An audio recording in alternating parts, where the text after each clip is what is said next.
Caro Padre Pedro, caro Diácono Messias, queridos irmãos e irmãs, é muito oportuno este dia de hoje, em que a comunidade se reúne em torno do altar do Senhor e manifesta a sua maturidade.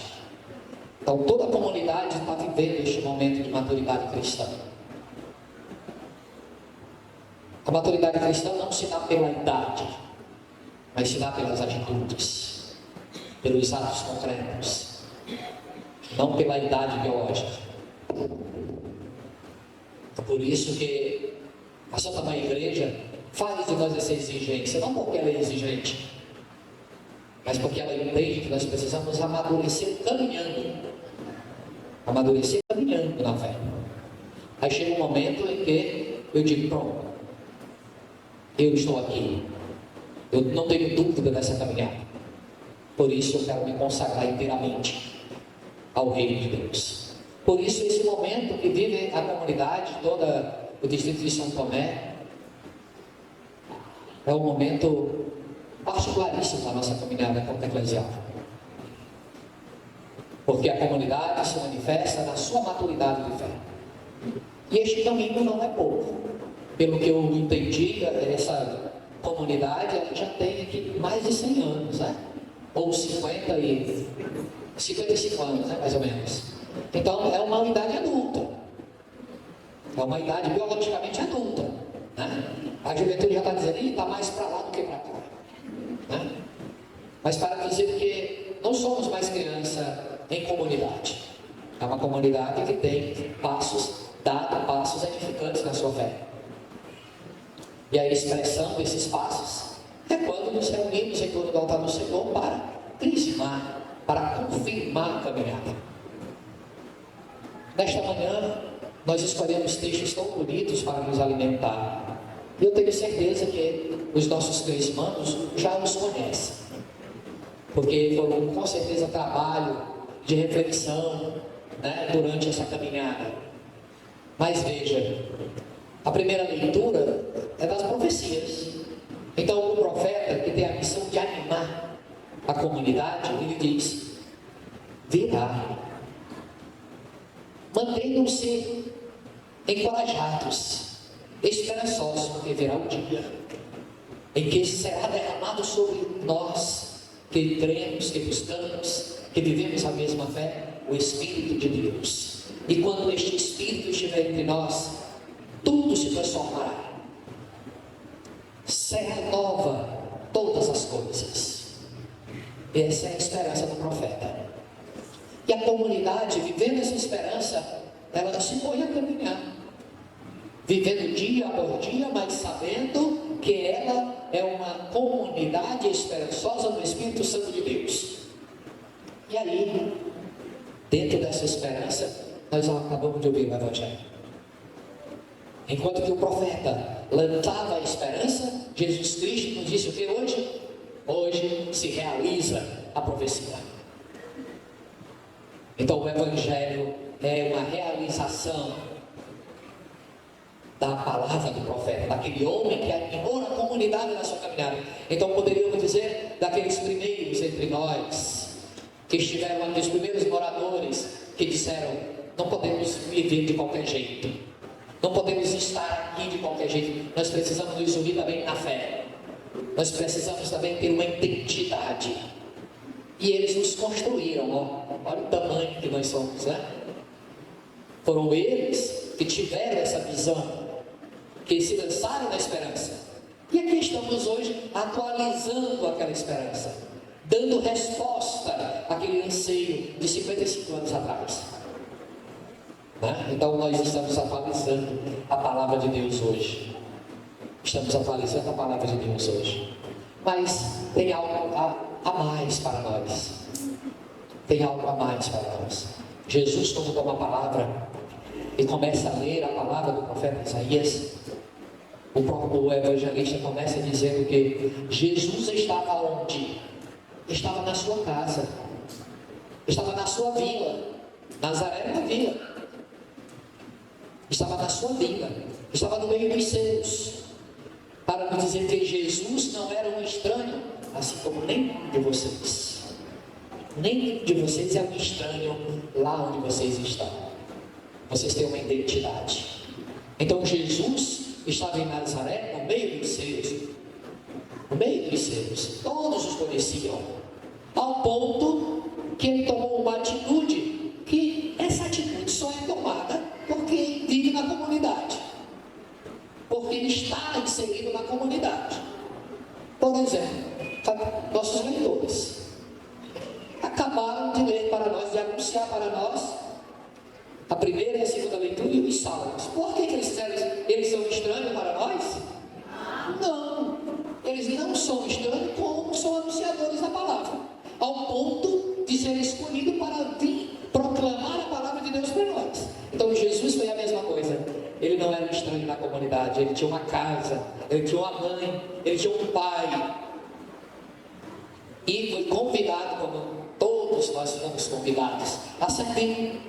Quando ele toma a palavra e diz: hoje se realiza essa escritura, evidentemente que nem todos compreenderam, mas esta palavra que Jesus diz é para se realizar em cada um de vocês, porque vocês pertencem a uma comunidade, vocês tomaram conta da vida espiritual de vocês. Então essa palavra deve se realizar em cada um individualmente. Cada um individualmente deve assumir a sua responsabilidade de fé. Quem é a testemunha disso quando Jesus falou? A comunidade. E quem é a vossa testemunha aqui perante essa igreja? A comunidade, os pais e padrinhos que vocês escolheram. Então a palavra de Deus é mais viva do que nunca entre nós. A palavra de Deus está, nos tocando, nos chamando a viver. Jesus pertencia àquela comunidade, e vocês também pertencem a uma comunidade, e é a ela que vocês devem servir, é a ela que vocês devem dar testemunho da palavra de Deus, é a ela que vocês devem viver em comunhão, participação e missão, como a igreja os convida, pois os vossos pais e padrinhos já são testemunha de tudo isso. Eles só querem lhes ajudar a compreender a dimensão desse amor, a compreender a dimensão desse amor. E quando nós estamos aqui, nós perdemos a nossa identidade individual. Nós perdemos a nossa identidade individual e nos tornamos um. Nos tornamos um quê? Uma comunidade de Jesus Cristo. Aonde quer que eu esteja, eu pertenço, eu tenho uma pertença a essa comunidade. E quando nós estamos em comunidade, somos um. Não é o seu Manuel, a dona Terezinha, o seu José, não. É a comunidade que está reunida. Somos um em Cristo. E essa unidade é que nos faz diferentes. É esta unidade que nos torna grandes. Por quê? Porque esta unidade é dada pelo Espírito Santo de Deus. Ela é dada pelo Espírito Santo de Deus. É Ele que nos une, é Ele que nos alimenta. Gostaria de direcionar duas palavras. A primeira para os catequistas e a segunda para diretamente aos nossos presbíteros. Aos catequistas eu gostaria de falar em nome dos pais e mães aqui presentes, dos nossos crismandos. Agradecendo em nome deles, dizendo: caros catequistas, nós queremos agradecer, porque os nossos pais e mães têm confiança em vocês, ao ponto de colocar sobre as mãos de vocês a educação religiosa dos seus filhos. A igreja de Cabedá, particularmente a paróquia de Nossa Senhora do Carmo São Benedito, agradece profundamente com os pais e mães aqui presentes, aos nossos catequistas, por essa missão tão bonita, por essa missão tão bela, que é dispensar o tempo de vossas vidas para cuidar de outras vidas na dimensão espiritual, levando, conduzindo a Deus. Então, a comunidade agradece, tem uma gratidão enorme com cada catequista que fizeram dos nossos jovens e adultos crismandos esse discernimento de vida. O nosso muito obrigado, caros catequistas, em nome de todos os pais e mães aqui presentes. Agora, uma palavra direta aos nossos crismandos. Na vida de um crismado, três coisas são necessárias. E que um crismado jamais pode fugir delas. Três coisas são necessárias. A primeira, um crismado, eu estou falando para eles, mas serve para todos os crismados. Um crismado não foge da Eucaristia. O que é fugir da Eucaristia? É um colega chegar e dizer, vamos para a missa, daqui a meia hora começa. E hoje eu estou meio assim, não vai dar, estava pensando em outra coisa. E assim ele passa 1 mês, passa 2 meses, passa 1 ano sem pisar na igreja. Mas diz que é crismado. Que vivência diferente. Então o crismado não foge da Eucaristia, ou seja, do encontro semanal com o Senhor, em oração com toda a comunidade. Um crismado não foge. Essa é a primeira coisa. Segundo, um crismado não foge do sacramento da reconciliação. Todos se confessaram, foi? É porque é necessário. Eleva o nosso espírito, nos coloca em dignidade diante de Deus como filhos, quebra todo o mal, limpa a nossa vida de todos os obstáculos. Por isso um crismado não foge do sacramento da confissão, da reconciliação. Terceiro e último, um crismado é caridoso. Paulo, quando fala das virtudes, diz: 3 são as virtudes: a fé, a esperança e a caridade. Fé, esperança e caridade. Mas ele vai dizer: mais a caridade é a maior. Porque a caridade tudo ama, tudo suporta, tudo crê, tudo quer, tudo aceita por causa dele. Porque ele é a caridade. Então o crismado é caridoso, porque ele é ungido. O Espírito do Senhor está sobre ele sempre. E quem está ungido no Espírito Santo de Deus sabe o que é amar. Sabe o que é amar. E aqueles que são ungidos pelo Espírito Santo de Deus têm que permitir que o amor seja amado em tudo aquilo que se faz.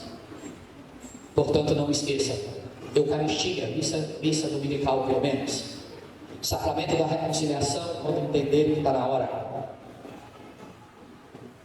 e praticar a caridade fraterna. São os 3 elementos que norteiam a condição cristã da nossa fé. Um cristão que não é caridoso não é cristão. Um católico que diz que é católico, que nunca procurou o sacramento da reconciliação, ele pode ter um nome, mas ele não tem uma prática.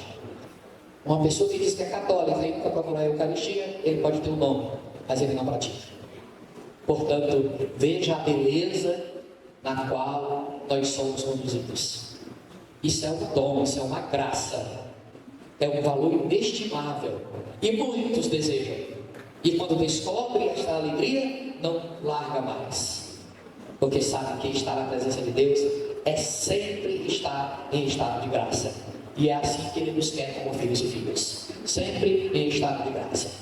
Portanto, caros crismandos, vai aqui a nossa solicitude fraterna. Obrigado por não desistirem. Obrigado por terem compreendido este caminho. E obrigado por hoje olharem para os vossos pais e dizer: papai e mamãe, a partir de hoje eu quero ser responsável da manutenção da minha fé. Obrigado por terem me conduzido até aqui, mas a partir de hoje eu serei o responsável da minha fé, pois agora me encontro nesta condição diante de Deus. Que o Senhor nos conduza sempre com esse discernimento divino. Aos queridos irmãos e irmãs que fazem essa comunidade, os nossos parabéns por este testemunho de vida, porque quando uma comunidade se reúne para batizar, para crismar, significa que é uma comunidade que faz experiência de fé. É uma comunidade que reconhece a grandeza de Deus em suas vidas. Portanto, parabéns pelo discernimento e pela celebração que Deus. Louvado seja o nosso Senhor Jesus Cristo.